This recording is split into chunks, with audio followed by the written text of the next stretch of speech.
បាទគ្រប់ជម្រាបសួរពុកម៉ែបងប្អូនថ្ងៃនេះទី8ខែ10ពុកម៉ែបងប្អូនបាទគម្រោង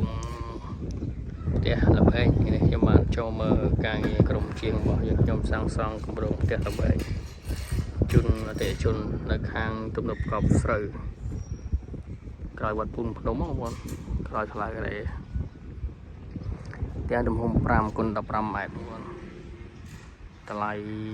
17,500 មកដាច់កាន់សោឈុនទៅទុបគេង2ទុបទឹក1ឆ្កានបាននឹងឡើងទូភ្ញៀវ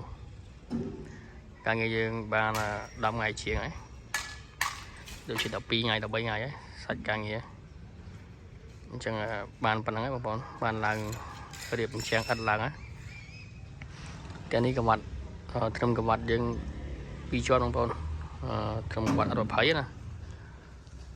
ត្រឹមក្បាត់ក្រោម20 25ត្រឹមក្បាត់លើ20 25ដូចគ្នា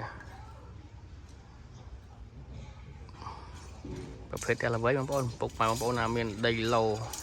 ក្បាល4ក្បាល5ហ្នឹងអាចសងម៉ូតនេះបាន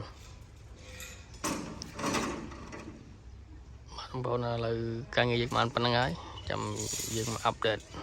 លើក្រោយទៀតមើលលឿនណាស់បងប្អូនមែនទេលឿនណាស់តាការងារយើង